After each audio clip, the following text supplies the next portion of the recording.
बिहार की सियासत में अब एक और बड़ा मोड़ आता दिख रहा है। सूत्रों के हवाले से जो खबर सामने आ रही है वो चौंकाने वाली है।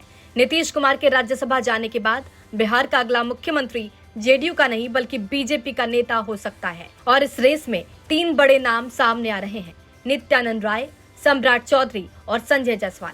ये खबर अगर सच साबित होती है तो ये बिहार की राजनीति का सबसे बड़ा उलटफेर होगा। वो राज्य जहां पिछले 2 दशकों से नीतीश कुमार का दबदबा रहा, वहां बीजेपी अपना झंडा गाड़ने की तैयारी में दिख रही है। तीनों नाम क्यों है इस रेस में? नित्यानंद राय केंद्र में गृह राज्य मंत्री हैं, बिहार की राजनीति में उनकी पकड़ मजबूत है, वैशाली से सांसद हैं और बीजेपी के संगठन में उनकी गहरी जड़ें हैं। उनका नाम इसलिए सबसे आगे बताया जा रहा है क्योंकि केंद्र सरकार में उनका कद है और बिहार में उनकी स्वीकार्यता भी। सम्राट चौधरी बिहार बीजेपी के अध्यक्ष हैं, इस वक्त बिहार में पार्टी का सबसे मुखर चेहरा है। पिछले कुछ महीनों में उनकी आक्रामक राजनीति ने उन्हें एक अलग पहचान दिलाई। संगठन पर उनकी मजबूत पकड़ और आरजेडी के खिलाफ तीखे तेवर उन्हें सीएम की दौड़ में रखता है। संजय जायसवाल बीजेपी के पूर्व प्रदेश अध्यक्ष और पश्चिम चंपारण से सांसद। पार्टी के भीतर उनकी छवि एक सख्त और बेबाक नेता की है। उनका नाम भी इस रेस में उछाला जा रहा है क्योंकि वो सीधे बोलने के लिए जाने जाते हैं और दिल्ली में भी उनकी अच्छी पहुंच मानी जाती है। बीजेपी का सीएम क्यों? जेडीयू का क्या होगा? ये सवाल स्वाभाविक है। बिहार में सरकार एनडीए की है और जेडीयू उसमें सबसे बड़ा भागीदार है, तो फिर सीएम बीजेपी का क्यों?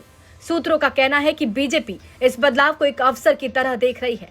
नीतीश कुमार के जाने के बाद जेडीयू के पास कोई ऐसा कद्दावर चेहरा नहीं जो अगले मुख्यमंत्री पद की जिम्मेदारी संभाल सके। ऐसे में बीजेपी के लिए ये सबसे सही मौका है कि वो सीएम का पद अपने पास रखे और जेडीयू को डिप्टी सीएम या अन्य मंत्रालय देकर संतुष्ट करे। दूसरी बात, 2025 के विधानसभा चुनाव की तैयारी भी शुरू हो चुकी है। बीजेपी चाहती है कि अगला चुनाव उसके अपने सीएम के चेहरे पर लड़ा जाए, न कि नीतीश कुमार की छाया में। बताया जा रहा है कि इन नामों पर दिल्ली में भी मंथन हो रहा है।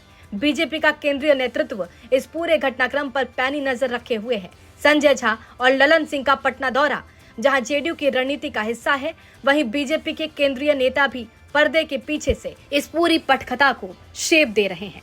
एनडीए के सभी विधायकों को पटना बुलाना भी इसी खेल का एक हिस्सा माना जा रहा है। विधायकों को एकजुट रखना, चाहे वो जेडीयू के हो या बीजेपी के, गठबंधन की सबसे पहली जरूरत है। यही असली पेच है। जेडीयू आसानी से सीएम का पद नहीं छोड़ेगा। पार्टी के नेता अभी भले ही खुलकर नहीं बोल रहे हों, लेकिन भीतर से विरोध की आवाजें उठ सकती हैं।